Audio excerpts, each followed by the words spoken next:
Assalamualaikum warahmatullahi wabarakatuh. Perkenalkan, saya Nur Rahma dengan NIM 1801203 dari Sekolah Tinggi Ilmu Farmasi Makassar. Nah, di sini saya akan mempresentasikan tentang apoptosis. Apa sih itu apoptosis? Nah, seperti yang kita lihat pada slide di samping, apoptosis adalah mekanisme kematian sel yang terprogram yang penting dalam berbagai proses biologi. Peran apoptosis. Apoptosis memiliki peran penting dalam fenomena biologis. Proses apoptosis yang tidak sempurna dapat menimbulkan penyakit yang sangat bervariasi. Selanjutnya yaitu proses apoptosis. Nah, kita mulai dari sel normal. Sel normal akan mengalami perubahan morfologi, di mana selnya menyusut dan kromatinnya memadat. Setelah itu, dia akan mengalami yang namanya membran bleeding atau pelepuhan membran. Setelah terjadi pelepuhan membran, akan terjadi proses karionheksis, di mana inti mulai hancur. Setelah inti hancur, dia akan menuju ke proses pembentukan tubuh apoptosis, yang akan pecah menjadi gelembung-gelembung atau fragmen-fragmen kecil yang akan membentuk lisis, membentuk tubuh apoptosis tersebut. Selanjutnya kita ke slide berikutnya, yaitu nekrosis. Nekrosis adalah bentuk kematian sel sebagai akibat sel yang terluka akut. Berbeda dengan apoptosis yang selalu memberikan efek yang menguntungkan, nekrosis hampir selalu memberikan efek yang merugikan dan berakibat fatal. Slide berikutnya yaitu perbedaan apoptosis dan nekrosis. Nah, kita mulai dari sel normal. Sel normal akan mengalami perubahan morfologis pada mitokondrianya. Nah, di dalam sel tersebut terdapat pola kromatin, di mana ia mempertahankan pola kromatinnya. Kemudian akan terjadi kerusakan membran. Dia rusak dengan cara bocor dan kemudian isi dari sel tersebut keluar. Berbeda dengan apoptosis yang hanya hancur lebur.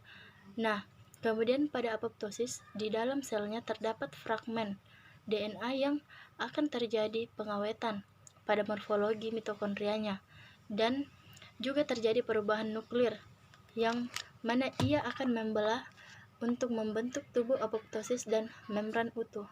Kita ke slide berikutnya, itu perbedaan apoptosis dan nekrosis.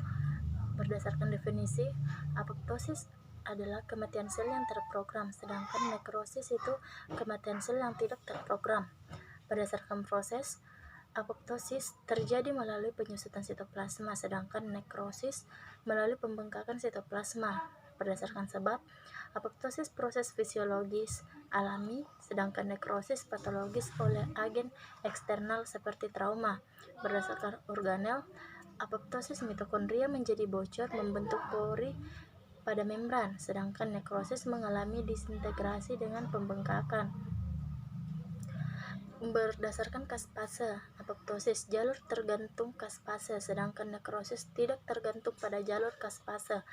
Berdasarkan kejadian, apoptosis terjadi pada satu sel yang diapoptosis, sedangkan nekrosis terjadi pada beberapa sel yang mengalami inflamasi.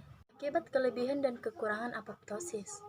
Akibat kelebihan, yang pertama ada atropin organ atau kerusakan jaringan, yang kedua Parkinson, yang ketiga Alzheimer. Akibat kekurangan, yang pertama ada kanker, kemudian yang kedua infeksi virus. Kemudian kita ke slide berikutnya, yaitu fungsi apoptosis.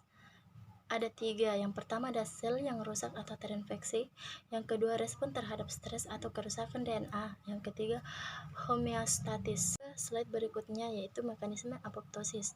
Mekanisme apoptosis terbagi menjadi 2, intrinsik dan ekstrinsik. Video kali ini saya akan menjelaskan tentang proses terjadinya mekanisme intrinsik dan ekstrinsik. Yang pertama yaitu mekanisme intrinsik. Mekanisme ini terjadi di dalam sel. Ada yang namanya inti sel.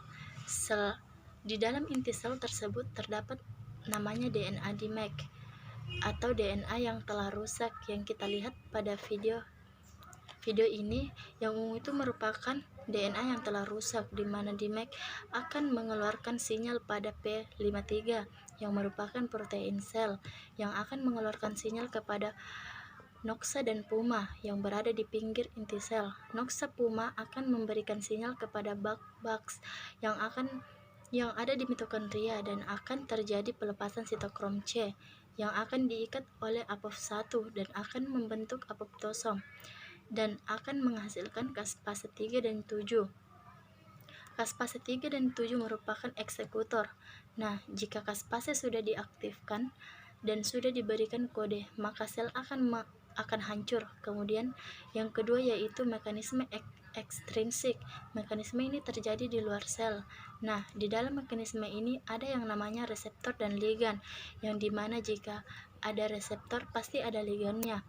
Ada juga dinamakan DR, yaitu death receptor atau reseptor kematian, di mana di dalam proses ini ligan mulai memasuki DR5 dan DR4 yang merupakan death receptor dan akan mengaktifkan DIS.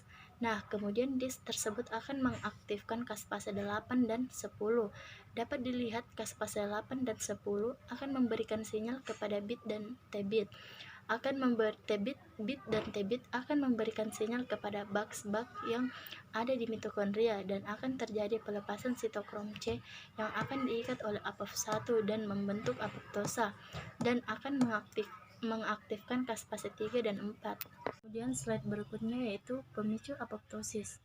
Yang pertama ada radiasi, kemudian ada toksin, yang ketiga ada hipoksia, yang keempat ada hipertemi, yang kelima ada infeksi virus, dan yang keenam ada radikal bebas, yang ketujuh kesalahan replikasi DNA, dan yang terakhir ada stres oksidatif.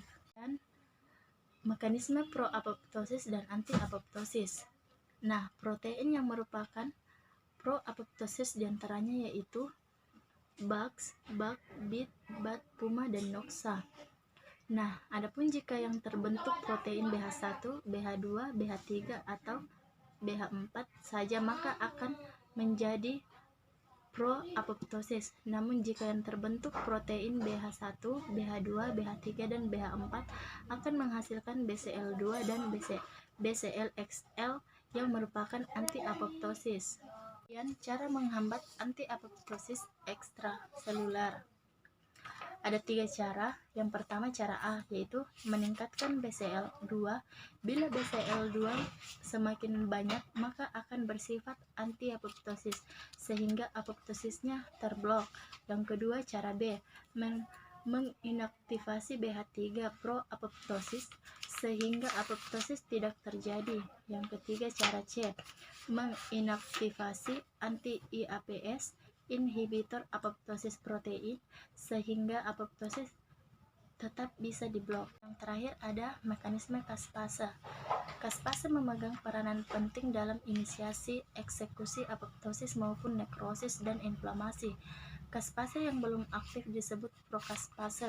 Kaspase harus diaktifkan dengan pemotongan sisi karboksil dan pemotongan sisi terminal amino sehingga sisinya menempel sedemikian rupa sehingga menjadi aktif kaspase. Kaspase yang berperan dalam proses apoptosis yaitu inisiator, kaspase 2, kaspase 8, kaspase 9, kaspase 10, eksekutor, kaspase 3, kaspase 6, kaspase 7, dan inflamasi, kaspase 1, kaspase 4, kaspase 5, kaspase 11, kaspase 12, kaspase 13, dan kaspase 14. Sekian dan terima kasih. Mohon maaf jika ada kekurangan. Kurang lebihnya mohon dimaafkan. Wassalamualaikum warahmatullahi wabarakatuh.